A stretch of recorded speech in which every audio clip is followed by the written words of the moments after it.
You're tuned in to Nabantu Connect, connecting you to insights from Africa's leading minds. Today, we have the pleasure of welcoming Thulani Sibeko, a distinguished marketing executive and business leader whose career spans over 3 decades across various sectors. From shaping global brands to leading high-performing teams, Thulani has seen leadership from every angle. But beyond the boardroom, there's the family man, the traveler, the photographer, and the biker. Our paths first crossed in 2018 when we had the privilege of working with Thulani and his team at one of the banks. Today, we look forward to getting to know him beyond his professional accomplishments and to delve deeper into his life experiences, passions, and unique perspectives. Lean in and enjoy. Okay. All right. Thank you, Thulani. Thank you for joining us and for honoring our invitation to come and chat to us. I know the team and I have been looking forward to having you here. To listen to your story, to get to know you better. We've worked together before, but I think it's a wonderful opportunity to get to know you on a deeper level. No, thank you so much. I've been looking forward to this, and I'm excited about the conversation itself. Okay, wonderful. So, the beginning is often a great place to start, right? Yeah. Where it all started. Yes. And I often say, that beginning 0 to 7 year age gap, is the time where we often form our world views and is quite critical. So maybe if you can just take us to your beginnings. Where did you start? My beginning was in White City in Soweto. I was literally born at home in the house. Oh, okay. So that's where I was born. And my first few years were in Soweto. That's where I did my primary school. 2 memories of that age up to 7 was one, 1976, we were in grade 1. I remember tear gas, just going home, not knowing what was happening. Oh my word. And then an earlier memory was at crash of all places. I remember where we used to play in the sand and the color of the blankets, what they look like. Yeah, so Soweto is my home. Yeah. That's where I spent most of my time. And in high school, I then moved to boarding school. Okay. I went to a place called Bethel College, just outside Butterworth in the Eastern Cape. From Soweto to the Eastern Cape. Yes, and that 800-kilometer distance was transformational. Sure. The 3 years I spent at boarding school were the beginning of my life in many ways. And after finishing high school, I decided that I would not go to university in South Africa. And the simple reason for that was that I realized how much I had grown being away from home.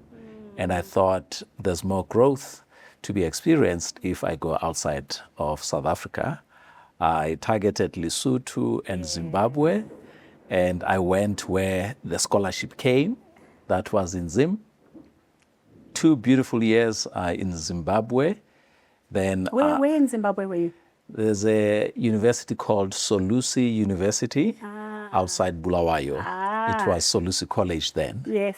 I started my accounting degree. Subsequently, I transferred to California. I had all intentions to be an accountant.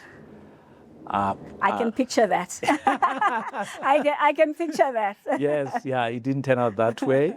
After graduating, I started my marketing career at Gillette, and I spent 16 years in different marketing organizations, actually exclusively American companies. And then after 16 years of consumer goods, I then decided that I want to work for a South African company, and I want to work for a non-consumer goods company. Okay. That took me to Vodacom briefly, it took me to Hollard briefly, and then I spent more than 10 years in banking, Nedbank, where I was the chief marketing officer there, and then Standard Bank Group, where I had a similar role. And that's how my career, changed over time. Now I'm in worker compensation in the mining and metal sectors. On the personal front, I am married. In South Africa, it's important to indicate it's one wife. And we have... Well, I just, on that note, Kucho and I were doing some work with a client in Morocco. And it's a financial services and, people from all over the world. And one of the gentlemen there was from Nigeria. Okay. And he was explaining that the way they wear their hats, so if it's leaning to a certain side, is single. If it's leaning this side, I'm married. If it's leaning that side, I'm married but available. If I married but I'm available. So I understand I need to clarify. Yes. Yes, we have 3 elderly boys, and yeah, that's me in a nutshell. Yeah. Well, I'm going to take you back still to the beginning, right? Because again, in an African context, we are from those that come before us. Yes. All right. So we started in the beginning to say, okay, your formative years. But talk to us about your influences, right? The people that kind of shaped you and influenced you in your life. Yes, I have no doubt in my mind that my father was the most influential, especially in the early years. Yes. I adored that man, I admired him, and I wanted to emulate him. Oh, wow. He was a very easygoing guy. He was a singer. He sang bass. And later on, I started singing, and eventually I ended up singing bass. Oh, wow. Okay, you'll give us a little... Not quite. Not for today.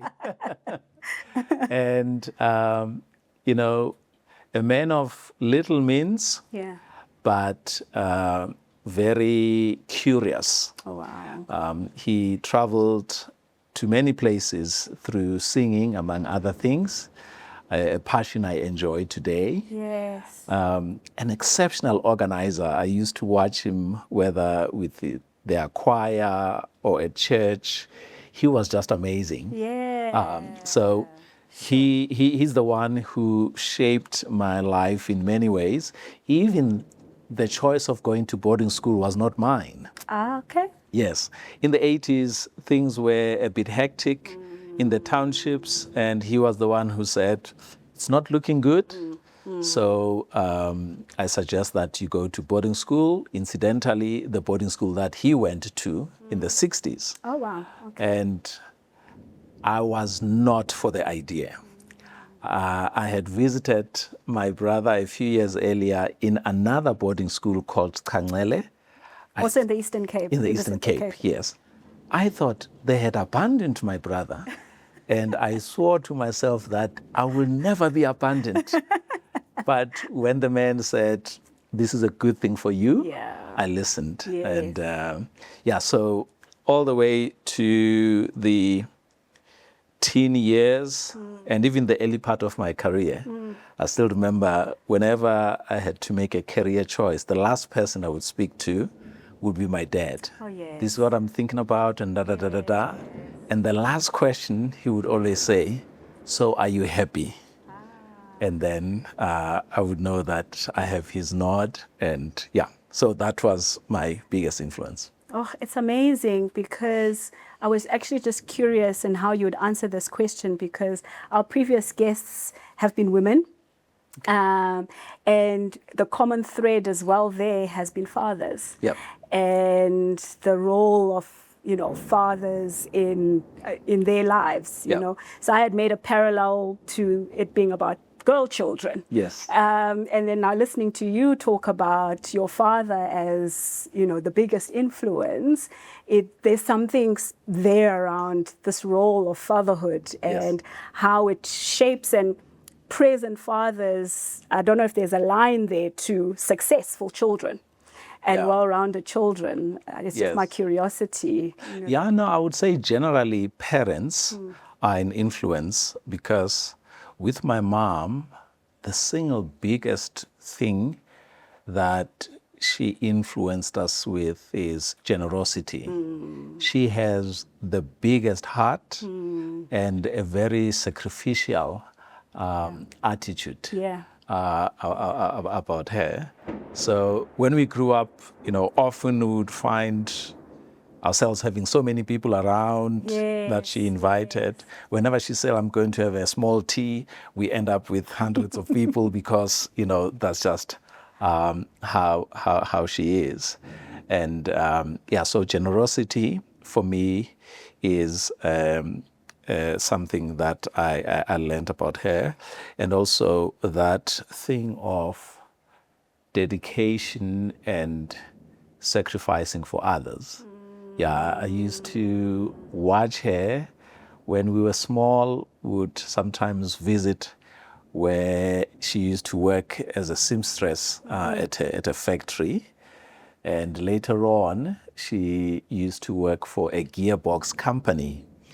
And although she was doing work in the kitchen, she would relieve at reception and so forth. Wow. And I would look at her and say, if this woman had a chance, she is so intelligent that had she had a chance much earlier in life, Yes. she would have gone so much further. Sure. Yeah. So for me, those were the two primary influences in the early stages of my life. Yes, the parents. And I mean, just from the times I've spent with you and just how you're describing the story of your parent, you can already see some of the characteristics and the qualities, Oh, interesting. that come through, that generosity, kindness, but also, and I'm hoping to get a lot more from this conversation from your perspective, kind of as we get a sense of who you are, and what makes, you don't just arrive one day and you are Thulani, you're Thulani Sibeko, and you are at whatever level that people look at you and say, "Oh, this one has arrived." Yeah. There's a journey. Yes. That takes one there. Okay. Yeah. So so you spoke about your journey, going into varsity in Zim, and then kind of wanting to be a chartered accountant, and then you said things didn't work out. What happened? Yes, so I had all intentions of being an accountant, something that started when I was in Form 1. I think that's probably grade 8 or something. Yes, yes. And so for 5 years of high school, my favorite thing to do was accounting. 4 years of university, favorite thing to do was accounting. Yeah. Came back and applied for articles, and the intake was full for that year. Okay. And then they said, we like you, but we don't have the slot. Can you come next year? Okay. At the time, I'm like, I need to start making money. Yeah. Yeah. What am I going to do for a year? Yes. Sitting on. It was not on the cards. Yeah. So I remembered what was the second thing I liked after accounting at varsity. Yes. And it happened to be marketing. Okay. I had this awesome professor who took me through both marketing courses that I did, but also in one summer, my project was about a marketing campaign, a launch of Gillette Sensor for Women in the US. Sure. And I was so fascinated about the different dimensions of this. At the time, I thought, I got the grade, I was done with marketing. Yes. But then when I hit that crossroad with accounting, I remembered and went back to marketing. And that's how I started my career. It was 1993. Okay, so the transition period in terms of what was happening in our country. Yes. Right, it was right at that cusp. Yes. I'd love to know more about how that life was at that time as someone starting out their career. I don't know, were you coming back from Zim, or I was coming back from the California. US? Okay, yes, and coming back into that transition period, and saying, ready to start a career here. Yes. What was it like then? I think it was a time of tremendous opportunity for people who had an education. Okay, yes. There was this huge demand for black talent that were educated at tertiary level. Yes, yes. Beyond the traditional limited areas that used to be teaching, nursing, medicine, law, even in other places. Even how I chose accounting, actually, it was because of the scarcity of chartered accountants who were black. So I would say tremendous opportunity, and I would even say we had an easier time than the graduates of today, because there were fewer of us and many opportunities. Even more when you had international education, it was a plus. That's why I finished university in December 92. February 93, I started my career, including 2 weeks of deciding I'm no longer going to be an accountant, I'm going to be a marketer. And I had two opportunities, Unilever and Gillette. That just gives you a sense of how opportunities were at the time. Yeah. So it was quite a transition, because the culture in the office was still predominantly western part of South Africa. Interestingly, for me, it didn't feel so different, because in my journey, I had been exposed to so many different cultures. Yes. When I was in Zimbabwe, I had friends from Kenya, Ethiopia, DRC, and so forth. When I was in California, I had friends from Argentina, Brazil, and so forth. And even later, when I worked in Boston, so for me, I didn't notice it instantly, but it was not lost on me how big a transition may have been for some who didn't have this multicultural exposure. Yes, but it was an exceptional period of growth. You know, we could see ourselves just growing into opportunities that not so long ago, 10 years ago, we were not sure that they would happen in the way they did. Sure. It sounds like an exciting time, and I can imagine the energy. I mean, you're describing it as opportunity. I mean, talking to young people today, it's a different type of energy, right? Yes. And kind of what's happening in the space, you know, in our country and the world actually over. Yeah. But I mean, we'll get to that. But here's young Thulani, you know, going to Gillette. I mean, you mentioned that your assignment, your marketing assignment was also Gillette, right? Yes. So there you are, you get into Gillette, you're starting your career. Give us a sense of kind of navigating spaces like that. Often you need, and this came up in some of the previous conversations that we had, you know, people who will support you, mentors. Did you find that early on in your career, or did you find that, you know, you kind of had to find your way, you know, alone in inverted commas? Yes. Or were mentors at that time readily available? In hindsight, I'm definite that I had mentors. I never asked anyone, can you be my mentor? But the influence that different people had on me was such a positive influence. The first big mentor from a career point of view was in South Africa at the time, our local MD or CEO, Jim Denham, an American. Okay. I have so much time for that man. He was just this phenomenal marketer. He was this amazing leader, caring but firm. He knew the business like the back of his hand. The attention to detail, together with having big picture thinking, was just phenomenal. Sure. So that was my first major mentor at Gillette. And outside of Gillette, a good friend of mine is 10 years plus older than me, Makupareza Nyama. You know, I had proximity with him through church. Yes. And, you know, at the time, I think he was working at IBM, and IBM was a big corporate. So it is through people like him that we could see that, no, man, graduates can do certain things, have senior roles, and so forth.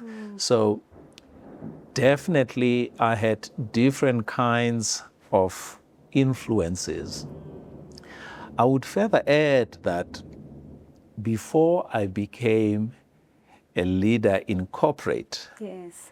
the foundation also started at church. Ah. My first leadership role, I think, was being the leader of the youth.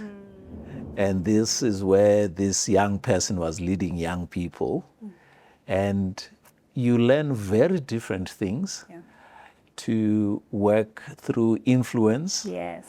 People you can't appease with a bonus. And Or threaten with a... yes, threaten with dismissal, you know.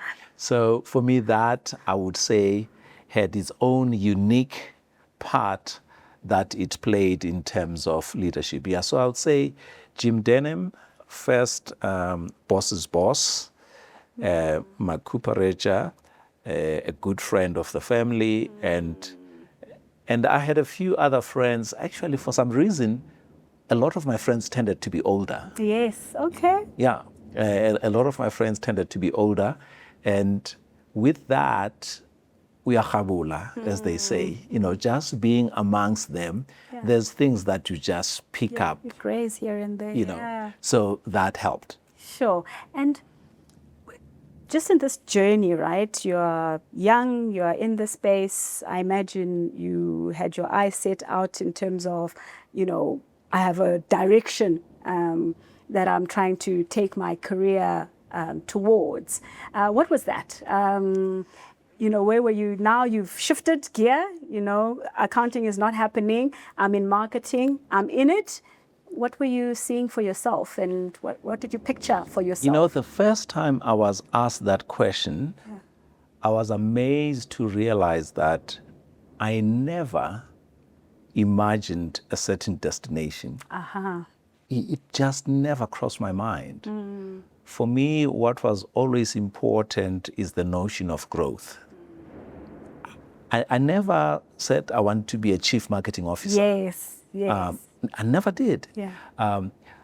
I did say I wanted to be a chartered accountant, but it didn't come with I want to be a CFO or whatever. So I didn't have a position or a title in mind, but always I had this strong notion of as long as I'm growing, I'm good.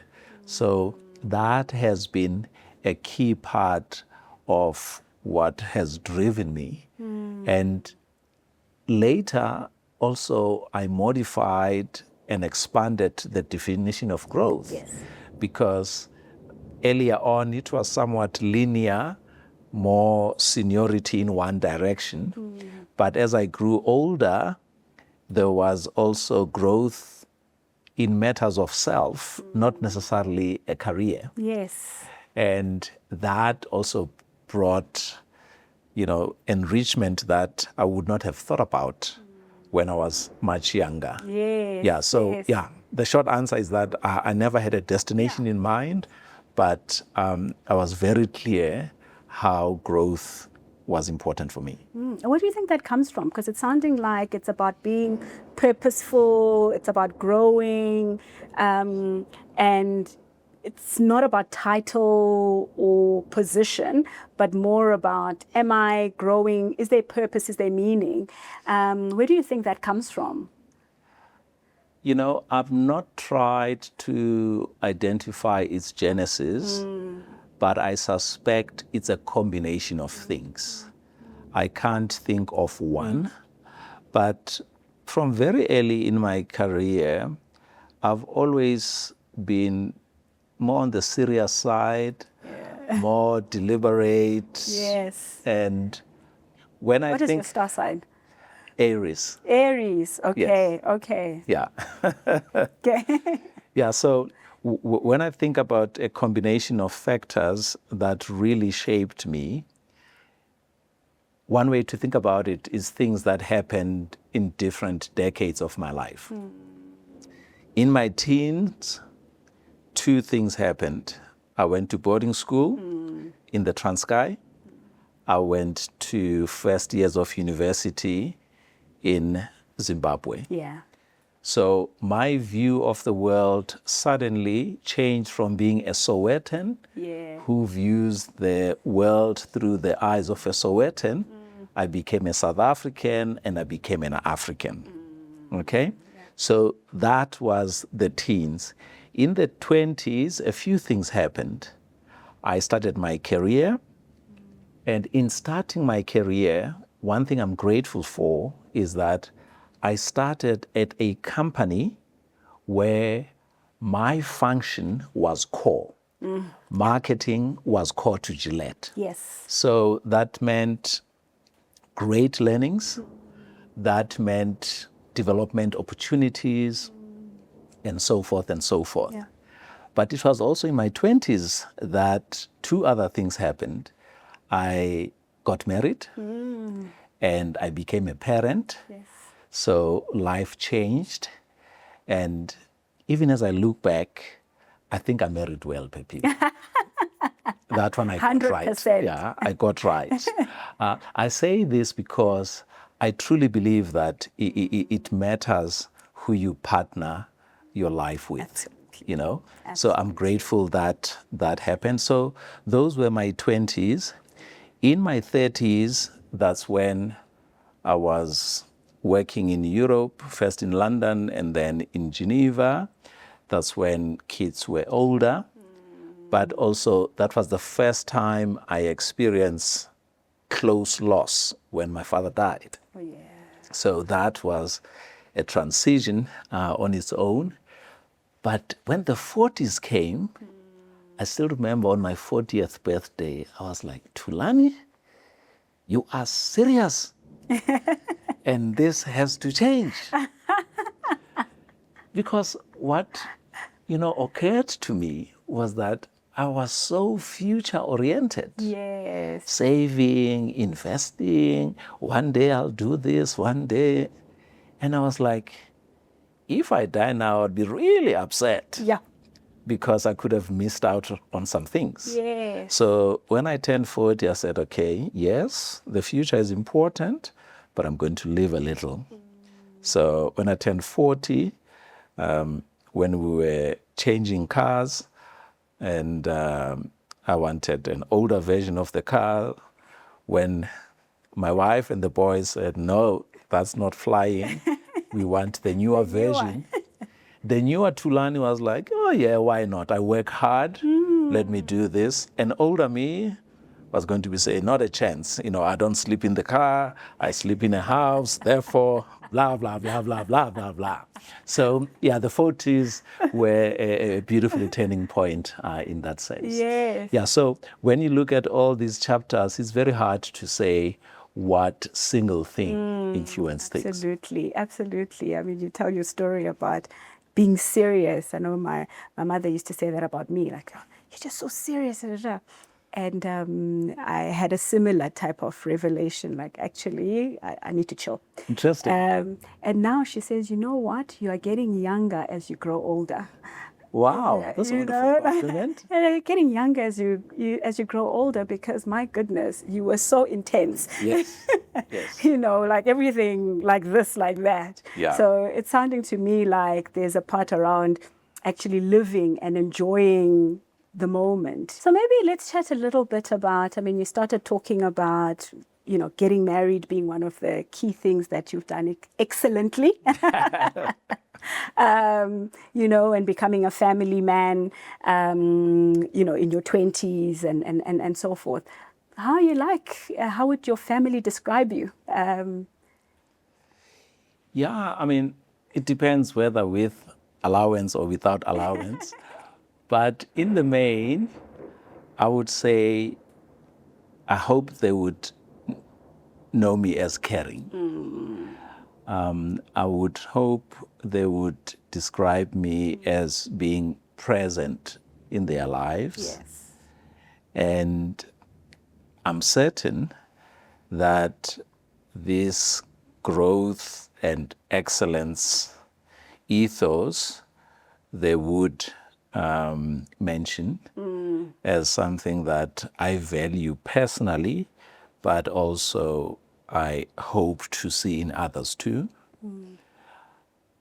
I would also think that they would say that in my life journey, my interests are definitely important, but also the interests of others are equally important. Yeah, I don't think they will say I'm chilled. No. I'm relatively chilled compared to before 40. Yes. Okay. So But- they have they would also have pre-40 Thulani and Thulani now? Only the oldest, oldest, okay. and maybe the middle one to a Yes. lesser extent. Yes. The youngest one is 23. Okay. So Yeah, no, he yeah. he just knows this Thulani. Yes, Yeah. yes, yes. Yeah. But they still think that I'm a bit uptight. And how would you say that your leadership style in the family is similar to your leadership style, at work, or are they totally different? Or do you see some similarities in terms of how you lead in those I've in those never been asked dimensions? that, but as Yeah. you are asking, Yeah. two things strike me. Yeah. The first thing is that my wife and I, Peggy, we tend to make decisions together. Yes. And we debate, and if you're not making good sense, you do lose an argument.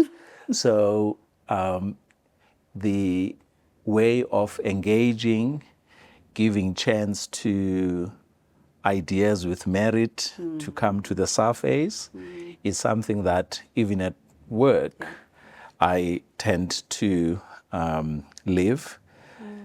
And the other thing that our boys taught me, which I only appreciated later in my career, is that people are different, they are motivated differently, Yeah.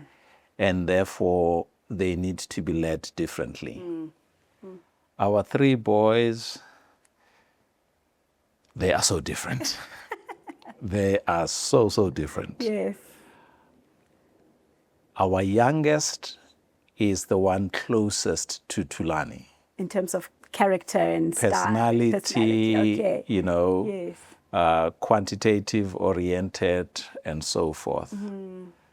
The other two, very different in their own ways. Yes. I want to believe there's a bit of me in all of them, but I still remember when we were raising them, it took me one particular event and I realized that, geez, these boys are not going to be like me. And I should live with that. Yeah. Acceptance. Accept. And when I got to that point, it just became lighter. Yeah. It just became lighter. Yeah. And then I became so convicted about it to a point where when the oldest said, Dad, organize me an internship, I found him a place at Sachi and Sachi. Yes. And then after the internship, he came back and said, I want to be a marketer. I'm like, hey, time out. Right? Whoa. That's not your Johnny. choice. You seem trying to be pleasing me. Yes, No. yes. I said, no. You do your homework Yes, and tell us what you found. He came back and said, I want to be a town planner. Oh, wow. Okay. So he studied, in that field. Yes. So from a point of initially expecting, and it was not so conscious, to be honest, but I was in a way in that space of living vicariously through them, which was most unfair. Yeah. But when that moment came and I accepted, it was much easier. I think my wife was more chilled and she beat me to that discovery. Okay. Yeah, she was more moderate. And yeah, so I think those two things, you know, allowing conversation and dialogue and debate Yes. to bring the best ideas. And secondly, recognizing that because people are different, they respond to different ways of motivation. I mean, even at work, there are some people that public recognition is critical. Yeah. So when they've done something well, it won't help to send an email. Yes. In a team meeting, you have to acknowledge Absolutely. that person. Absolutely. There are others, which is most of us, money is the language that they can relate to. Yeah. The point I'm making, I learned not to think that everyone responds to the same motivation. Yeah. Okay, well, let's talk about some of the tough things, right, Yep. in terms of the challenges. It's not all smooth sailing Indeed. in any dimension. So just talk through some of the hurdles that you found along the way, and kind of particularly as, you progress. What are some of those challenges and how do you navigate them? And how did you navigate those challenges for yourself? Yes, I think the one that I can recall, I was already a senior executive member of a group exco of a bank. And in my mind, I thought I was a decent leader. And there was a transition, in the HR business partner space. Yes, yes. A new HR person comes on board and then she says, okay, I'll have a conversation with everyone and blah, blah, blah. And then she came back and said, Thulani, your people are not happy. Oh, I'm like, what's wrong with these people? What's I mean, not to be happy about? clearly they have a problem. And Sure. Yeah. she gave me tough feedback. It was difficult to swallow because in my mind, I always hope to be a positive influence, to be inspirational, and that was not what was happening. Yeah. And what caught my attention is that I was not aware. Yes. So that's when I decided that, okay, this is their lived experience. I'm not going to debate it. I committed that I will increase my awareness to a point where I will get a coach.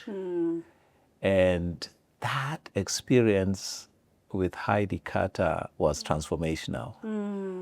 And, after that experience, we were able to work together as a leadership team, far more cohesive, and more importantly, we also shaped the culture of our unit. The culture scores moved in the right way. So the point is, that was difficult. Yeah. Because it had feelings almost like rejection. Yes. Yes. And there was a disappointment because one was not as self-aware as he thought. Yeah. For me, I was cruising. Life was fine. Sailing. So it was like a screeching halt. Sure. But I'm glad that it's something that I internalized and I grew immensely from it. It's interesting because, we work a lot in this space, right? And often you perhaps share that kind of feedback, and many a times it's met with, fix the people or fix the people, change. Yes. Someone said, change the people or change the people. Yes. Yeah. So for you to take the feedback and to say, you know what, this may be something that's in my blind spot, Yep. and I want to do something about it. Yes. Is something that's not too common in terms of what was that about? Well, a few things worked well. Firstly, I assumed that the HR person is not being personal. Yes, You know? yes. So I assumed good intent Yes, from her side, yes. which it was. Yes. 2, the feedback was specific with examples. Okay. So there were things like the team feels that you favor marketing Yes. because your background is marketing. I had a broad portfolio. Yes. I had marketing, communication, Yes. transformation, Yes. the foundation, and so forth. The team said something like, you don't listen to me. When I make suggestions, you debate with me. And so with things that were so specific, Okay. Absolutely. I could pause and say, forget what my intention was, but if this is how they experienced me, Yeah. you know, what can I do for them to have a more energizing experience? Yeah. And it was quite interesting because, for example, the voice that said, you always challenge and debate my views, I was coming from a place that if I respect you, I will debate you. Yes. I will engage you. It's only if I don't respect you and I'm like, hey, this one can't take it, they'll think that I'm after them. We'll just, somehow move along. Yes. So I had to reconcile my perspective, the experience it was giving others to say, okay, maybe let me understand where they're coming from. And the favoring of marketing, I had to say, maybe it's true. Maybe it's true. I naturally gravitate towards that. So I accepted the possibility of that. And then I started making time and so forth. So, so 2 things. Good intent was assumed. And 2, the specificity of the feedback, it made it somewhat actionable. Yeah. And then thirdly, ownership. Yeah. And this for me is very important because even when I ended up in another organization, I got there. Before I started, there was a pack from a consultant of grievances and concerns and so forth. But now I was a wiser leader. Yes. Yes. And, we were able to say, team, let's own these results. And I could share my experience that I've been there. Yeah. It's painful to hear it, but the only way to solve it is not to deny it, Absolutely. but to embrace it. Yeah. And you talk about, I think initially when you were talking about some of the things you've learned along the lines around, people are different and, understanding that people require different things. We had a trend analyst the other day here in the office giving us just global trends, what's happening in the world of work. And one of the things that she spoke about that we are seeing a lot in our work is generational. I love that one. The generational sort of, differences and, misunderstandings. And obviously she was just contextualizing it in terms of where that comes from. Are you finding, some of that, and how are you navigating, leading people who are your son's age, and just diversity in the space of the types of people to lead? I think the first thing to say is that those generational differences are real. And they show up, even if you try to ignore them, they hit you in the face. My 2000s. Yes. Yes. They are special people. I love them dearly because I generally enjoy young people. Yeah.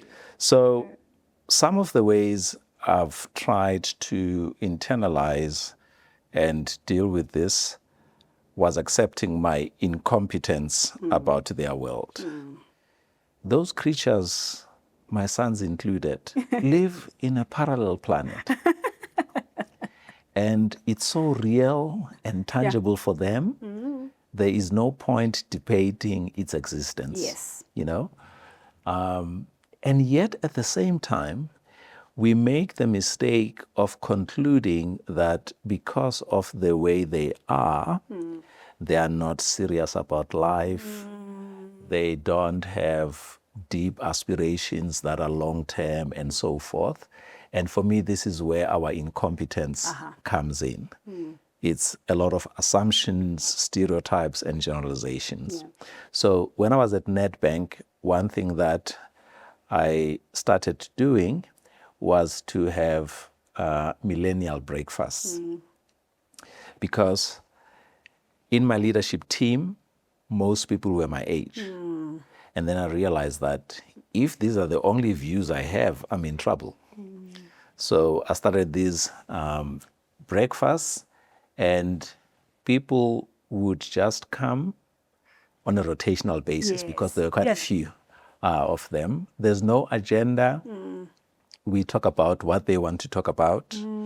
We solve national issues, but we also talk about things happening in the business.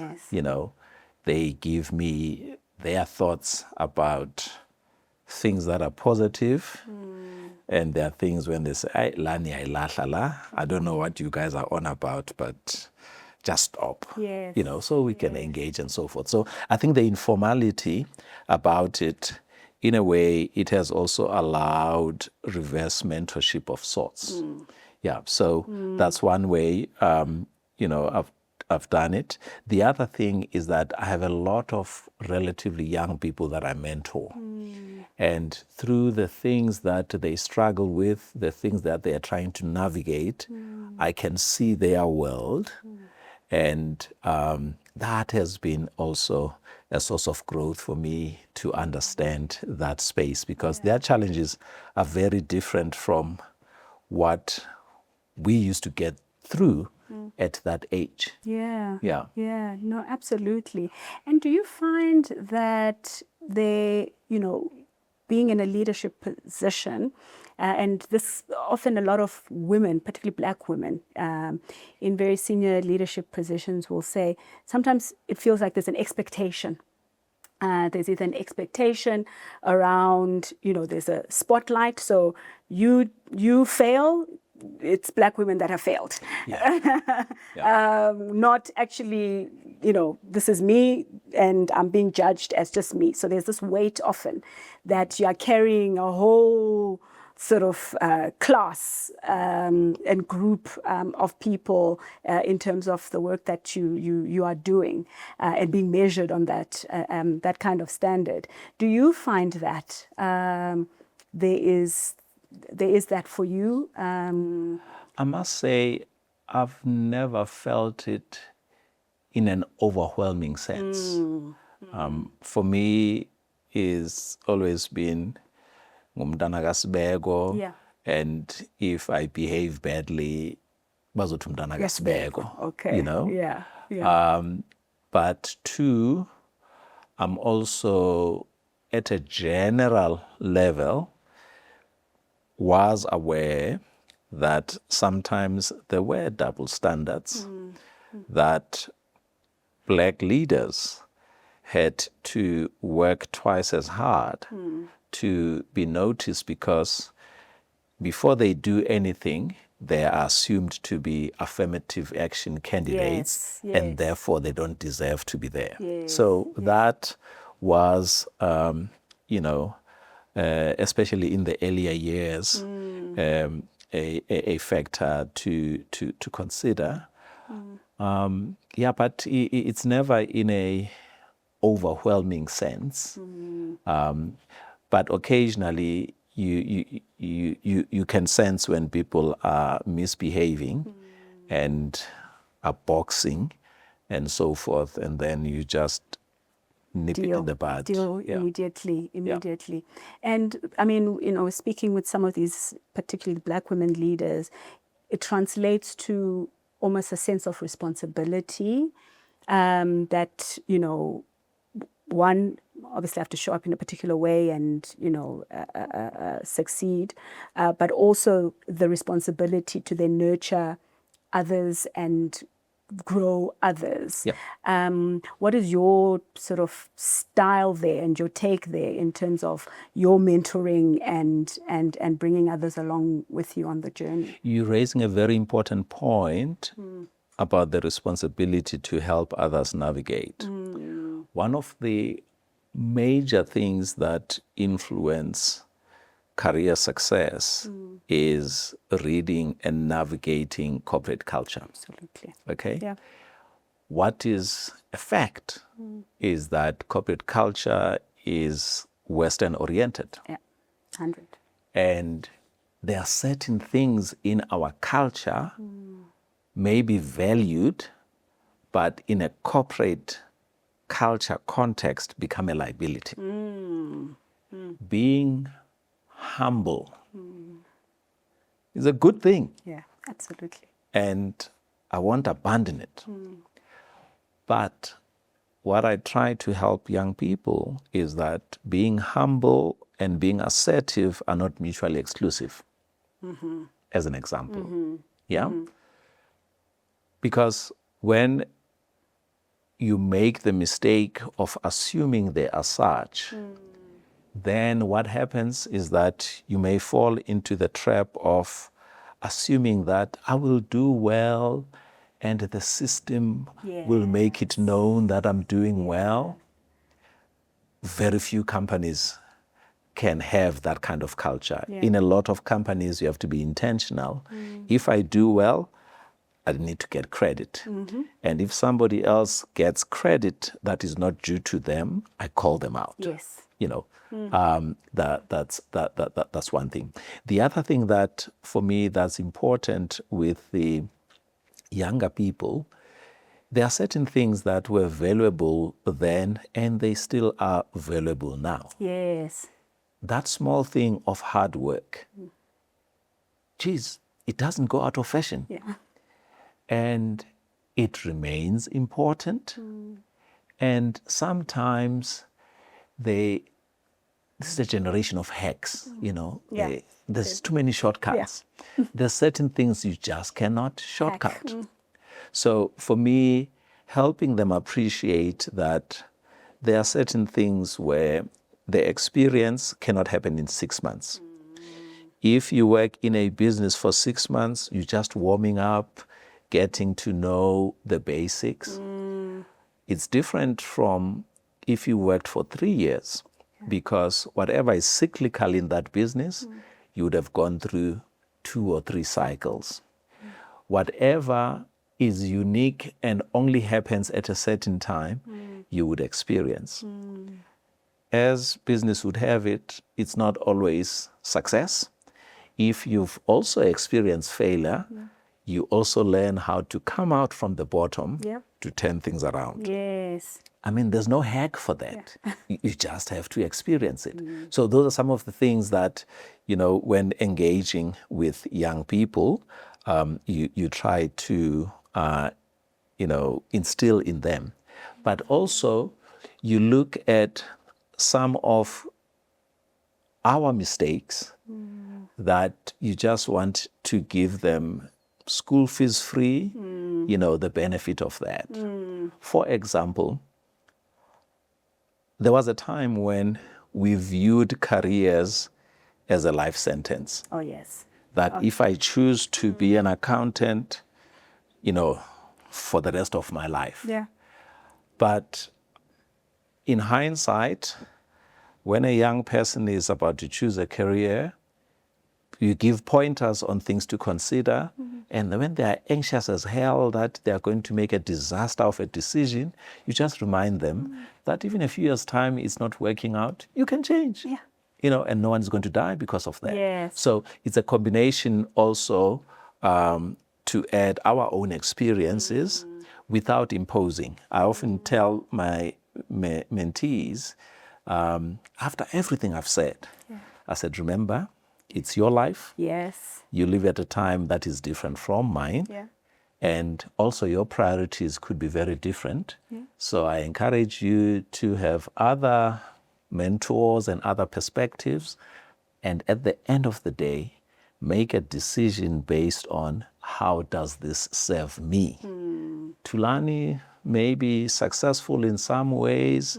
They might have had whatever, but at the end of the day, my journey is different, and they should take their own path. Yeah, wonderful. And I mean, yeah, I think you're just talking about this fullness and being sort of open to, okay, try, but if it doesn't work out, you can try something else. But also, I think there's that balance between easily giving up, right? Like, hey, I know it didn't work out. And then, literally one has a career of trying this, going there, right? So it is that. Point. It is, it is. Very good point. It is very nuanced and balanced. Extremely nuanced. Yeah. Because, as you rightly say, there are people at the slightest thing. Yeah. Life is hard. Life is impossible. If I continue, it's not going to work. It's not going to work out. So you're quite right. You're quite right. I think that balance is key. Yeah.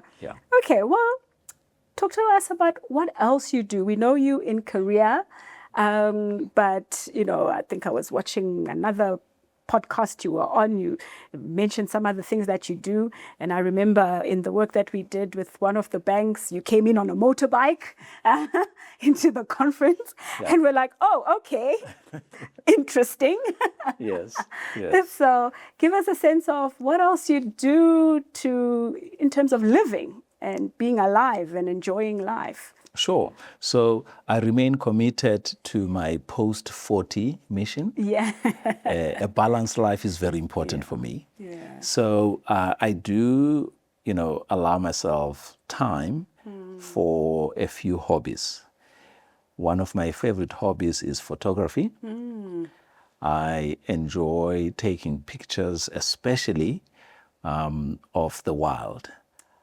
Yes. So a couple of times a year, I go to the bush, and a friend of mine says, you must be crazy.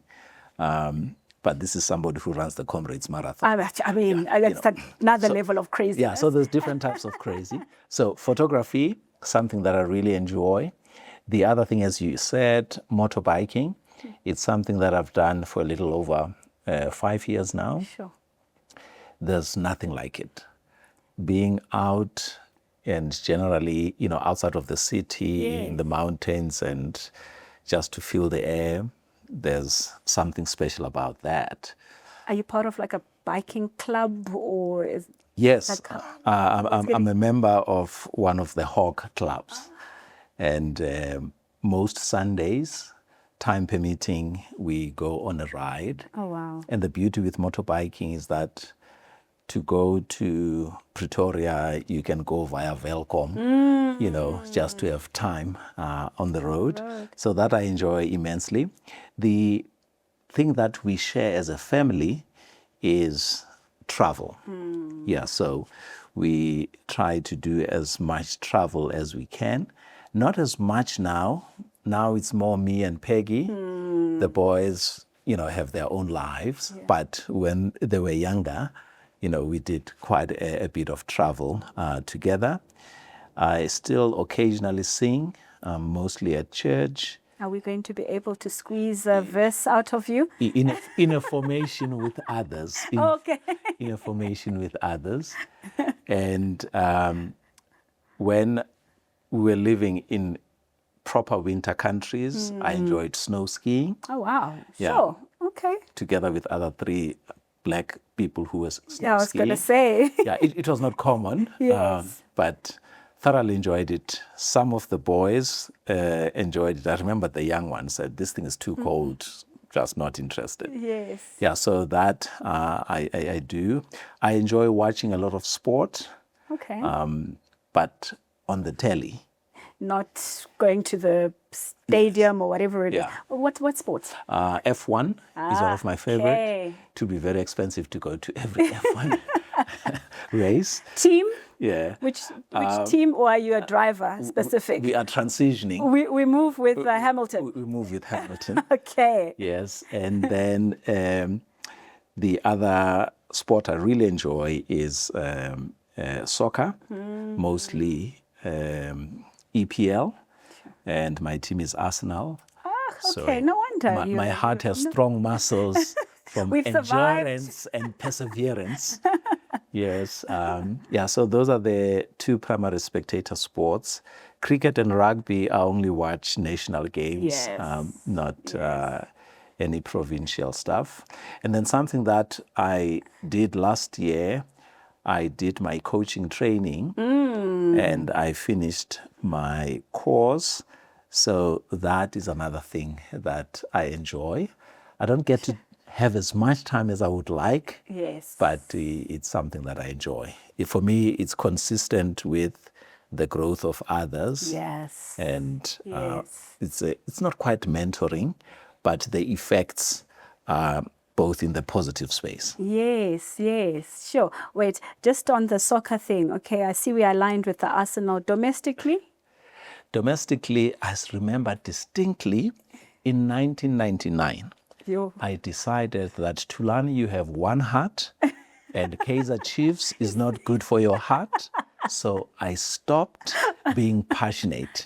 Now I just follow results. I don't care what happens. Okay. No, I think I'm going to follow suit because the Kaizer Chiefs heartbreak, Not for me. It's too much. Yeah, but I can't go to another team. Okay, well, as we wrap up, wonderful to hear kind of what does the future have in store for you? What are you seeing or what can we expect as we keep close to you and follow you on your LinkedIn and various spaces? What's in store? It's hard to say what can be expected because it's not all figured out. Yeah. The only part that's clear for me is that I've now transitioned into what is called a portfolio life, being prepared to do more than one thing at the same time. So coaching comes in there as a possibility. Yes. Lecturing much harder because it conflicts with work schedule. So we'll see how that goes. Hope to continue with my hobbies. I might pick another hobby. I don't want to declare it because I'll be held accountable. But for me, it's about balance. It's about growth and also ensuring that the interests of Thulani are not mutually exclusive with the interests of others. Sure. Well, it's been a wonderful conversation. Thank you so much. Thank you for honoring us. And it seems like we might need a part 2. I'm curious about this additional hobby or interest. But yes, thank you so much. We really appreciate it. Thank you so much. Of all people you could have chosen, you gave me an opportunity. And for me, talking about these things is also a moment to reflect on some of the things that I hadn't thought about. Thank you. Wonderful. Thank you. You've been listening to Nabantu Connect. Subscribe on Spotify, Apple Podcasts, and YouTube for more.